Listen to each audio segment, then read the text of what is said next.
Halo, selamat siang. Selamat siang, salam sejahtera untuk semuanya dari Spring Up Consultant. Sesuai dengan jadwal yang sudah ditetapkan. Jadwal untuk tips 30 menit setiap hari selama bulan Agustus dari Senin sampai dengan Kamis. Hari ini kita masih akan membahas tentang passion. Passion yang diperlukan oleh setiap orang dalam kehidupan, juga dalam pekerjaan. Sehari yang lalu, Mas Anto, founder dari Spring Up, sudah menjelaskan dengan terperinci tentang tips-tips untuk manajemen sumber daya manusia dalam upaya mereka untuk membangkitkan atau menumbuh kembangkan passion pada karyawannya untuk meningkatkan kreativitas dan produktivitas. Nah, untuk hari ini, hari Kamis 13 Agustus 2020, kita akan mendengarkan tips dari Mbak Sylvie, co-founder dari Spring Up Consultant, juga akan mengungkapkan tentang bagaimana sih karyawan untuk saat ini, untuk kali ini tipsnya adalah untuk individu, untuk para karyawan, untuk siapapun, bagaimana mereka bisa meningkatkan kreativitas dan produktivitas dengan bermodalkan passion. Kita, wah, kayaknya sibuk sekali Ibu Sylvie Dewayani. Tadi Halo, sudah. Assalamualaikum. Waalaikumsalam Bu Sylvie Dewayani. Kita bicara apa hari ini? Ya, tadi sudah saya prologkan sambil nunggu Bu Sylvie tentang bagaimana aktivitas dan produktivitas terutama pada karyawan ini bisa meningkat berlipat ganda hanya bermodalkan atau salah satunya bermodalkan dengan kepemilikan passion yang kuat ini Bu Dewayani. Saat yang lalu kita sudah mendapat banyak dari Pak Anto tentang bagaimana manajemen SDM bisa menstimulus karyawannya untuk mereka juga bisa memiliki passion. Nah, ini sekarang konteksnya mungkin individu dari karyawan tersebut, Bu Sylvie, untuk bagaimana mereka sendiri punya efek nih untuk meningkatkan produktivitas dan kreativitas dengan bermodalkan passion. Mungkin dari awal dulu Bu Sylvie, passion, terutama passion dalam bekerja ini seperti apa atau bagaimana wujudnya Bu Sylvie? Monggo. Ya, saya sering ya menyebut passion itu sebagai daya dorong karena dia berada dalam diri kita.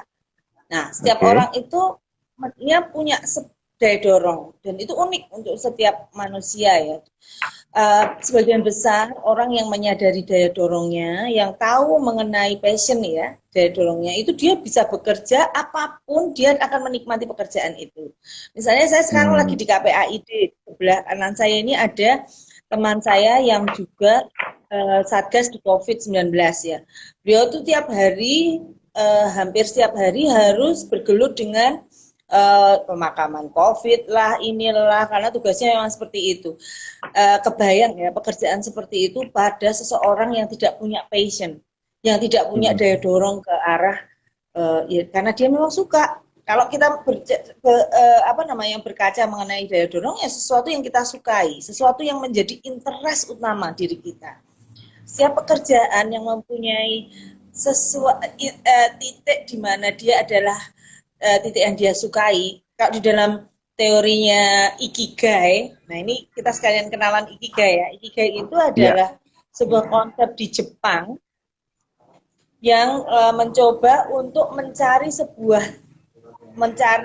titik temu antara diri dengan pekerjaan, ya, supaya dia bisa bekerja dengan tidak hanya bahagia tuh, tetapi juga berumur panjang, karena orang-orang Jepang itu kan memang memiliki usia harapan hidup yang lebih panjang dibandingkan yang lain. Nah, tadi kembali ke cerita tentang teman saya yang bayangkan harus menggotong mayat lah dan lain sebagainya, pakai baju hazmat itu kemarin dia cerita, itu tidak hanya nggak bisa keringatnya netes lah, nggak bisa nafas dan lain sebagainya, tapi dia lakukan dengan bahagia dan itu membuat pekerjaan yang dia lakukan juga menimbulkan kesehatan yang luar biasa. Dia bergelut COVID loh, tapi nggak kena juga. Kenapa? Karena apa yang dia lakukan itu justru meningkatkan sistem imun dia, karena dia bahagia. Seperti yang kita bahas beberapa waktu yang lalu, mental kita itu meningkat saat kita bahagia. Kekuatan mental kita akan meningkat. Nah, dari mana kita mencari passion-nya? Satu, kita harus tahu, kita harus bersahabat dengan diri kita. Karena orang itu kan sering kali cari sahabat banyak di luar gitu ya. Tapi dia lupa bersahabat dengan dirinya, sehingga meranalah si diri ini harus tergerus untuk memahami orang lain dulu. Memahami diri, bersahabat dengan diri kita itu adalah proses utama untuk mencari passion. Jadi apa sih yang sebetulnya menjadi kecintaan, kesukaan, sesuatu yang kita sangat suka lakukan, sesuatu yang kita itu kalau kerjakan nggak lagi disuruh pun sudah voluntarily saya bahagia melakukan itu. Di Ikigai itu awalnya dimulai dari ceritanya Jiro Ono itu loh Om, itu kan terkenal sekali toh Om. Dia tuh umurnya sekarang mungkin sudah 90 sekian, 98 tahun. Jiro Ono ini tukang bikin sushi. Ya, sushinya Jiro Ono itu bukan sushi yang di toko yang restoran yang gede, tapi ada di Subway, ya di sebuah Subway di Ginza.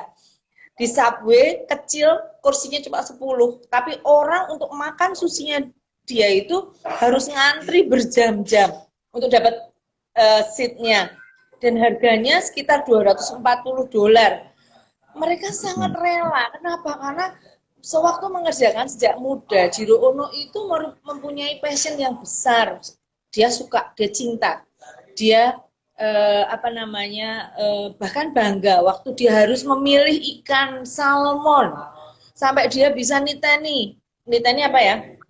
Niteni ya, tahu niteni ya? Dia bisa membuat indikasi, gitu loh. Sungai yang seperti ini salmonnya adalah salmon yang baik. Itu cerita Jiro Ono kan seperti itu. Jadi dia hanya akan mencari salmon dari sungai-sungai yang seperti ini. Itu luar biasa. Dia lakukan slice demi slice, tidak menyuruh orang lain karena dia bahagia dengan proses itu.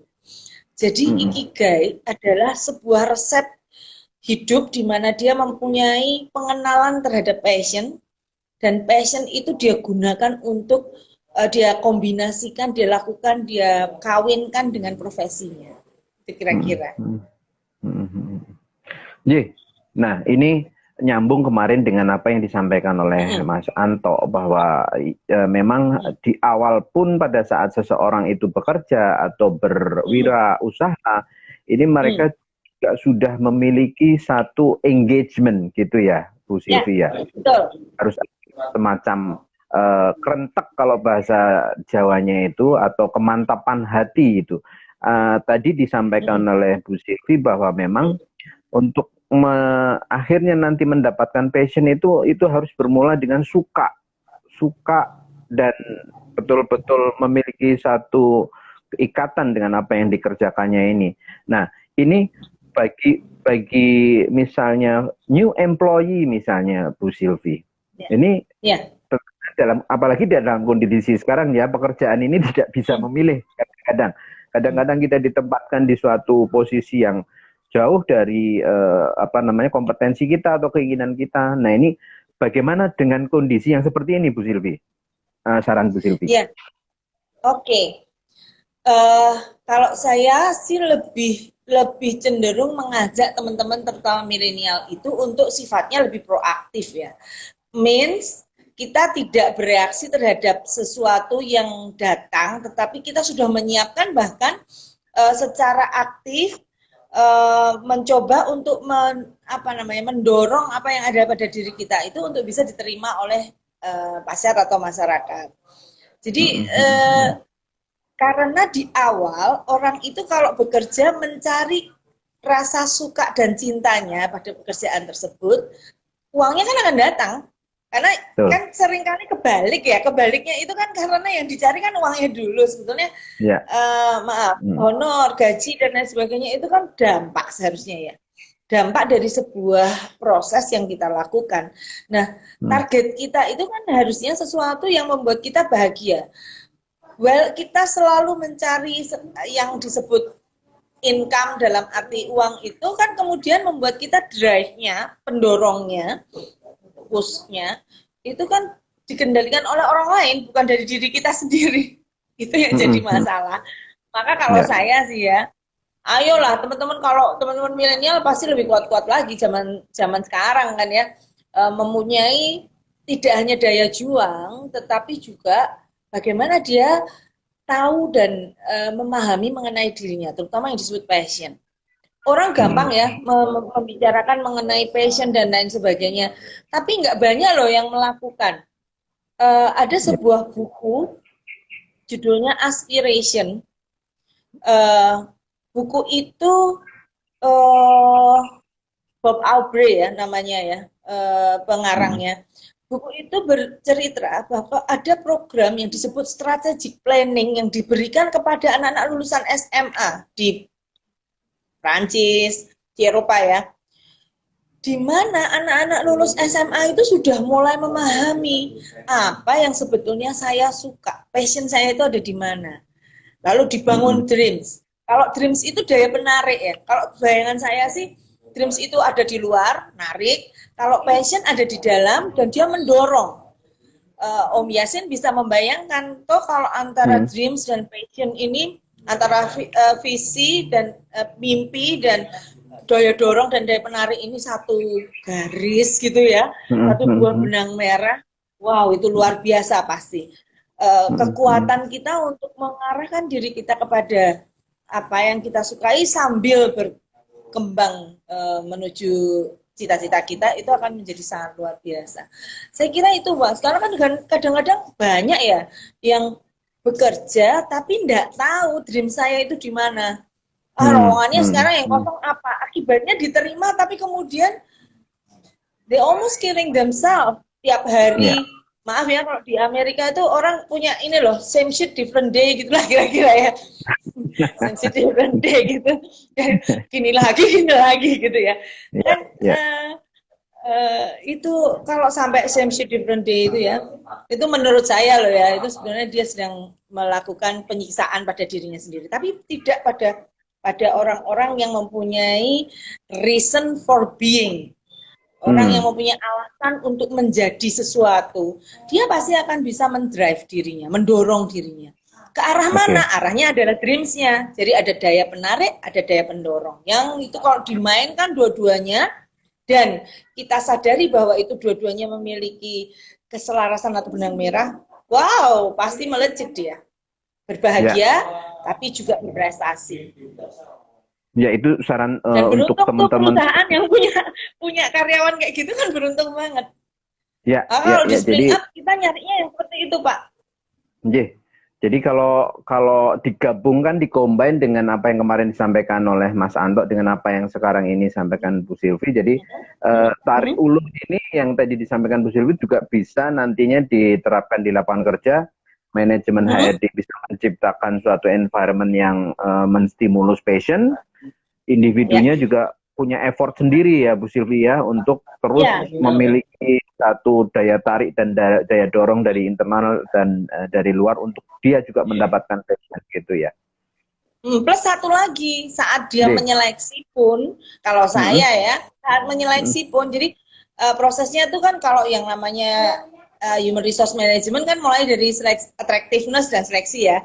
Di seleksinya pun kita sudah memilih orang-orang kuat ini gitu. Kalau kita sadari dia belum kuat, makanya personal development-nya harus ada catatan bahwa dia nggak tahu dreams-nya di mana, dia belum punya passion dan lain sebagainya. Nah, inilah yang harus digarap oleh teman-teman HRD sebelum dia dideploy, development-nya itu. Jadi development tidak hanya didasarkan kepada technical skills ya menurut saya ya, karena ini sebuah baterai yang luar biasa nih, soft dan karakter skill, karakter ini ya, soft skill dan karakter ini. once dia punya, sebetulnya dia mau disuruh belajar apapun, kalau dia suka, dia akan cepat.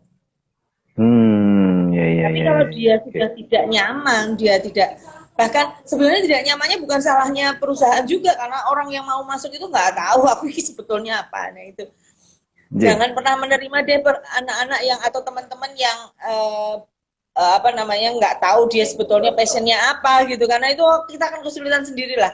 Dan teman-teman yang menjadi kandidat, ayolah dari awal sebelum kita mulai kerja, yang pertama kali justru harus kita pahami bukan pekerjaannya tetapi diri kita. What we love, what we are good at, ya kan? Dan what can we give to the world, ya kan? Sehingga layak kalau saya mengatakan saya pasti akan mendapatkan uang gaji sekian dari apa yang bisa saya lakukan. Itu sudah menjadi artinya uang menjadi nomor sekian, bahwa itu harus dampak aja. Dia akan mengejar passionnya itu tadi. Ya. Lalu kalau Bu Silvi, ini kan banyak sekali nih selama pandemi Corona COVID-19 ini banyak sekali teman-teman yang di layoff, mendapatkan atau mengalami pemutusan hubungan kerja. Ini rata-rata juga pada usia yang sudah apa ya istilahnya fully developed gitu ya. Jadi sudah aman, ternyata akhirnya harus selesai atau harus mendapatkan PHK. Ini dan bagaimana untuk bagaimana untuk yang sudah sekian lama dalam comfort zone-nya lalu tiba-tiba putus dan harus memulai pekerjaan baru, lingkungan baru. Ini startingnya apakah sama dengan teman-teman atau saran Bu Silvi untuk teman-teman milenial tadi? Ini berarti ada usia ya? Nih. Ya, very good question. Kalau saya sih nggak pernah berkata bahwa ada kata terlambat di dalam usia ya. Saya dulu PNS Pak, 22 tahun saya ada di Fakultas Psikologi Gajah Mada sebagai PNS ya. Sebetulnya passion saya memang bukan di situ. Sepertinya passion saya memang bukan ada di situ. Dan tertolong karena PNS-nya PNS dosen gitu ya. Jadi masih punya kebebasan banyak. Saya nggak kebayang kalau itu PNS yang benar-benar saya harus manut. Sementara setelah saya berusaha memahami diri saya, dan itu memerlukan waktu memang. Usia saya waktu itu berapa ya? 23 tahun yang lalu ya. 40 tahun. Life began at 40 memang ya. 46 tahun. Jadi saya kemudian mengenali passion saya tuh nggak di sini. Maka saya selalu kalau orang yang tidak terlalu sehat dan kuat mentalnya pasti akan menyalahkan lingkungan. Saya tidak berkembang di Fakultas Psikologi karena lingkungan saya tidak bagus gitu kan ya. Nah itu selamanya dia akan menyalahkan lingkungan ya. Tetapi kalau orang yang kemudian berusaha untuk melihat this environment is not fit with me gitu ya, bahwa ini adalah lahan yang bagus tetapi lahan ini tidak cocok untuk tumbuh anggrek gitu ya, ini lebih cocok untuk tumbuh yang lain gitu kan. Maka saya akan mencoba untuk mencari environment tersebut, bahkan mungkin meng-create environment yang bisa memungkinkan kita berkembang. Bisnis misalnya, kita punya bisnis kafe ya, dapat uang, tapi kemudian misalnya dengan suami saya, kita dapat uang tapi kita kok nggak tambah pinter ya, cuma dapat uang doang gitu. Ayo kita bikin bisnis apa ini yang bisa kita jadi berpikir, tetapi juga ya income kita safe lah gitu ya, karena sudah ada yang kita. Nah kemudian muncullah, oh iya kita itu kan orang yang hanya seringnya itu untuk mengembangkan sesuatu ide ini dan kemudian menginduksi ide itu terus kepada orang lain dan lain sebagainya. Konsultan kayaknya lebih cocok tuh buat kita gitu. Itu yang disebut sebagai strategic planning. Jadi kita mencoba memahami diri kita, lalu mencari visi kita, dreams kita itu sebenarnya apa, jalan kita itu mau kayak apa, dreams itu angan-angan kita yang mengarahkan jalan tersebut. Baru kemudian kita kenali. Saya dulu juga melakukan analisis SWOT sih. Apa sih yang tidak bisa saya lakukan dan yang bisa saya lakukan? Apa yang kemungkinan kalau saya misalnya membangun sebuah konsultan? Sekarang sudah banyak biro, sudah banyak energi, tapi apa sih breakthrough kita yang itu membuat orang melihat kita. Nah itu kita ukur semua, baru kemudian launching lah, jerak gitu ya.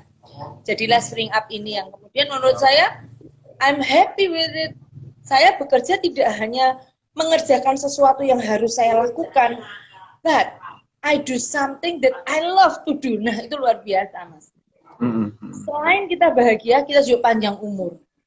Ini inti dari reason for being. Kalau kita bekerja di sebuah tempat atau suatu bidang di mana kita itu bahagia dengan pekerjaan kita, apapun, tidak harus jadi orang yang maksudnya kantoran kan, tetapi sesuatu yang memang memang alamku tuh di sini. Saya nggak perlu perusahaan yang gede, tapi nah disinilah alam saya, gitu misalnya ditemukan. Aku tuh seneng banget drive. Atau teman saya yang saya ceritakan tadi, wah saya tuh luar biasa kalau yang namanya SAR ya, itu pokoknya kalau yang darurat itu dia mungkin hobinya sesuatu yang genting gitu ya, dan melakukan itu membuat dia makin bisa sehat jasmani dan rohani, jadi nggak sakit karena bahagia. Justru ada panggilan, siap ada yang dimakamkan lagi gitu ya, tapi nggak boleh sih ya berdoa orangnya cepat dimakamkan juga nggak boleh kan ya, makanya itu kan passion yang dokter juga nggak boleh kan, moga-moga ada yang sakit karena saya seneng banget nih nolong orang sakit, juga nggak boleh kan? Tapi artinya sesuatu yang sama dengan psikolog sebetulnya ya, tapi itulah Om. Jadi Om Yasin dengan apa yang dilakukan Om Yasin, saya yakin Om Yasin sedang menemukan reason for being. You love to do this, suka melakukan ini, sehingga itu akan berjalan dengan luar biasa.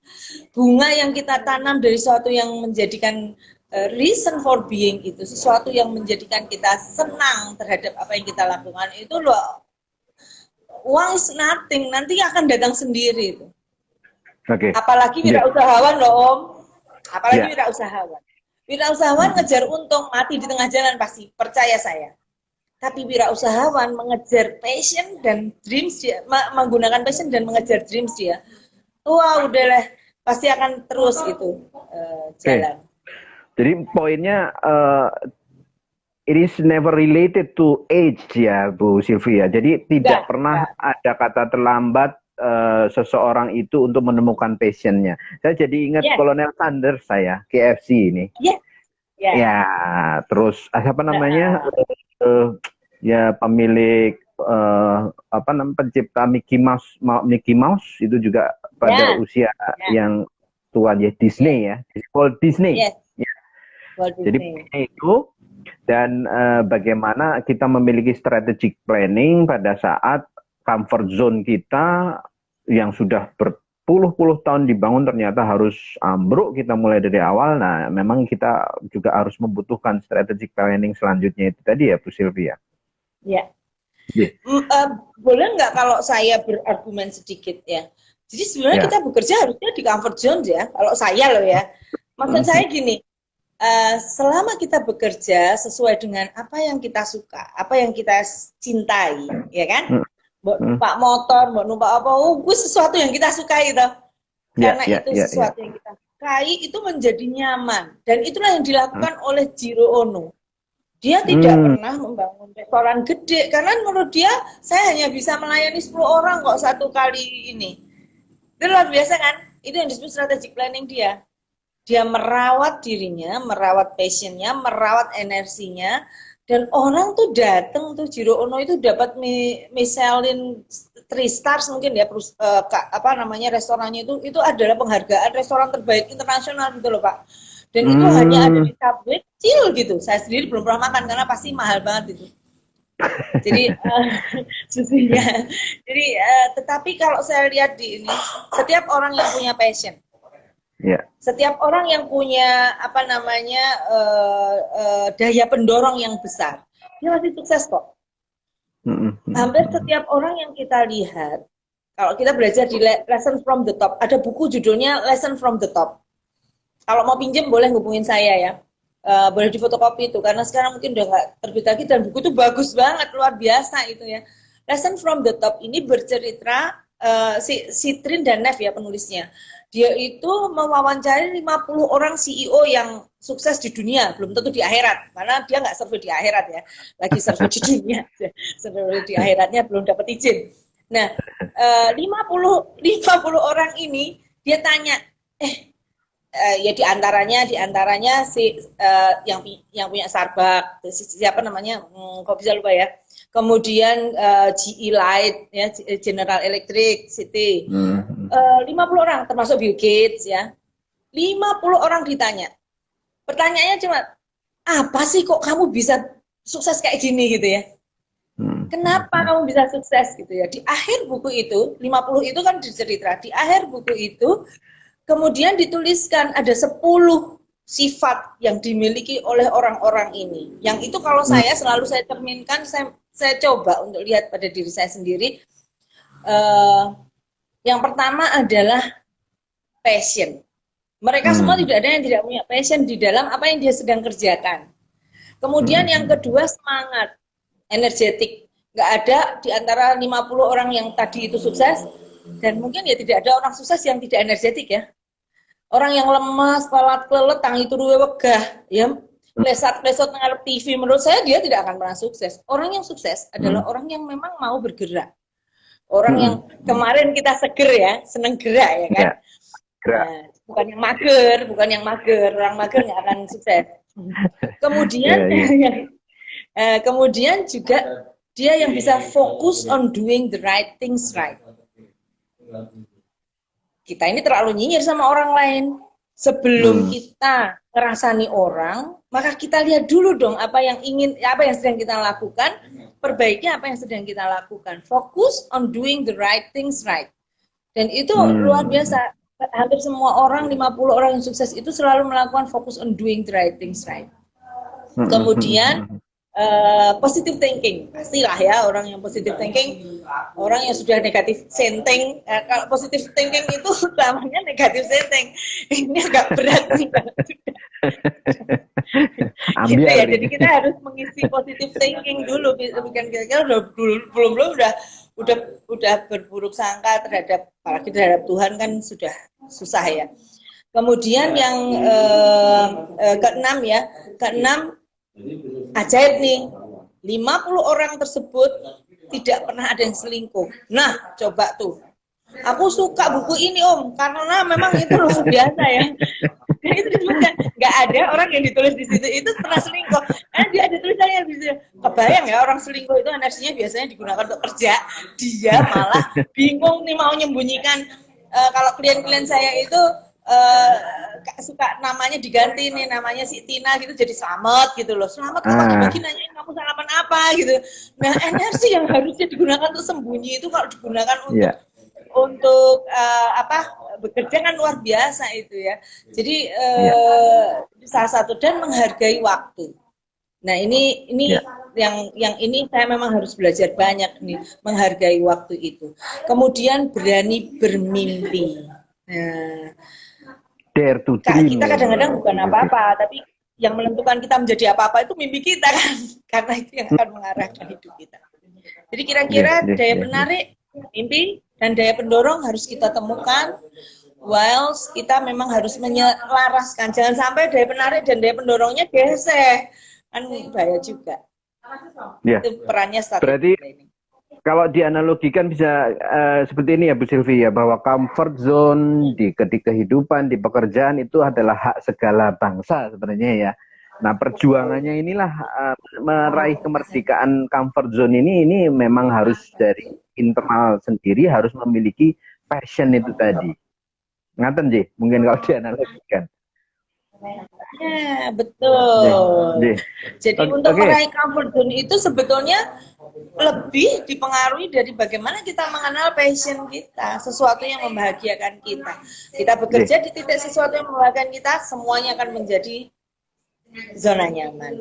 Bukan tempatnya loh Om, zona nyaman itu bukan perusahaannya. Iya. Jadi tentrem kui ono ing jero ati katanya gitu ya. Jero ati. Keren banget itu. Jadi ingat teman-teman abdi dalam dulu waktu saya juga ngabdi di keraton itu juga bagaimana mereka, kalau sekarang mungkin beda nih, kalau dulu itu 75.000 bulan, 25 ribu dedikasi yang luar biasa. Ya, saya juga nangkep ada passion di situ, Bu Silvi. Passion betul, untuk betul, mengabdi. betul. Nah, ini luar biasa kalau kita Dan mau. luar biasa toh. Nggih. Itu baterai yang luar biasa toh. Nanti teman-teman HRD kalau mau milih yang begitu itu, kita harus tanya pertama passion. Kalau dia udah nggak punya passion, aduh, itu nyari uang dan susah sekali itu nanti digerakkan. Nggih. Tapi sudah UMR sekarang tuh, Bu Silvi. Udah nggak 75.000 lagi. Lah, ada Iya, iya. Digitnya udah beda, Om. Beda sekarang. Ini sudah extension 3 menit, tapi tadi Bu Silvi telat 5 menit, jadi tambah 2 menit. Monggo Bu Silvi untuk mengambil kesimpulan dari apa yang menjadi tema kita hari ini, bagaimana karyawan atau siapapun sebenarnya ini bisa meningkatkan, melipat gandakan kreativitas, produktivitas ini dengan berdasarkan passion yang kuat. Ya, baik. Pertama untuk kita sebagai individu ya. Kita sebagai individu kan kita yang akan bekerja. Bekerja adalah sesuatu yang akan kita lakukan sepanjang hari. Kita melek mata itu ya bekerja, buka mata itu ya bekerja. So kita lakukan pekerjaan yang memang kita sukai, kita cintai, bukan pekerjaan yang membuat kita berada di dalam penjara diri kita sendiri. Bagaimana mungkin kita tahu tentang sesuatu yang kita sukai kalau kita nggak mengenal diri kita? Maka bersahabatlah dengan diri kita, temukan passion, dan beranilah bermimpi. Daya pendorong dan daya penarik. Lakukan sesuatu upaya untuk mengenali itu. Terutama yang muda-muda, yang fresh grade. Kemudian untuk perusahaan. Kalau individu ini sudah menyiapkan, mestinya akan banyak pilihan ya. Sekarang ini kan sangat frustasi. Saya tuh kalau disuruh melakukan seleksi kadang-kadang suka bingung sendiri. Ini gimana ya? Orang kok nggak punya drive ya, nggak punya daya pendorong. Nah, pilihlah orang yang memang mempunyai drive. Karena ini nggak akan merepotkan. Thank you ya Pak.